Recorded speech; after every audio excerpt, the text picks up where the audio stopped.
আসসালামু আলাইকুম। কেমন আছেন কলিজার বন্ধুরা সবাই? আজকে বাসা থেকে বের হলাম সকাল সকাল অফিসে যাওয়ার জন্য। দেখি যে রাস্তায় গাড়িই নাই, এমন অবস্থা যে দাঁড়ায় আছে। অনেকক্ষণ পর একটা রিক্সা পাইলাম, রিক্সাতে চড়ে যাইতেছি। এটা হইতেছে আমাদের বাসা হইতেছে হারিকেন রোড থেকে গাজীপুর বাইপাস। এতে যাইতে সময় লাগতো, আগে সময় লাগতো 20 মিনিট, এখন রিক্সা দিয়ে যাইতে সময় লাগে 5 মিনিট। কী জন্যে জানেন? যে রাস্তাতে আগে জ্যাম ছিল অনেক, এখন রাস্তায় জ্যাম নাই। আগে গাড়ি পাওয়া যাইতো না, আবার দেখা যায় গাড়িতে ওঠাও যাইতো না। আর এখন আছে গাড়ি, কম বেশি আছে, কিন্তু দেখা যায় অটো রিক্সা বেশি। এগুলাতে চললে দেখা যায় যে চালু করে যাওয়া যায় অফিসে।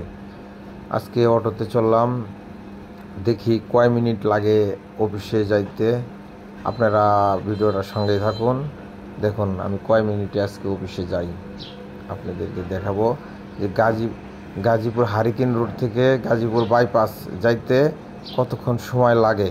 আপনারা অবশ্যই ভিডিওটার সঙ্গে থাকবেন।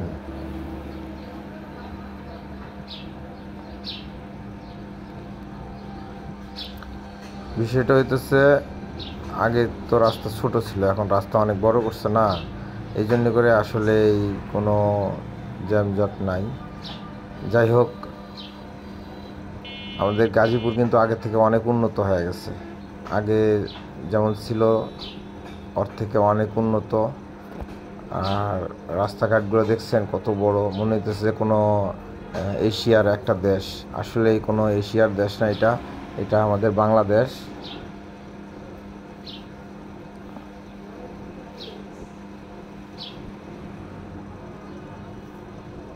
আপনারা কে কোথায় থেকে আমার এই ভিডিওটা দেখতেছেন অবশ্যই কমেন্টে বলে যাবেন। আর হইতেছে, যদি আপনাদের ভিডিওটা ভালো লাগে তাহলে অবশ্যই ভিডিওটা লাইক কমেন্ট শেয়ার করে পাশে থাকবেন নতুন নতুন ভিডিও পাওয়ার জন্য। আর সবাই আমার এই ভিডিওটার সঙ্গেই থাকুন।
ভিতরে ঢুকবেন।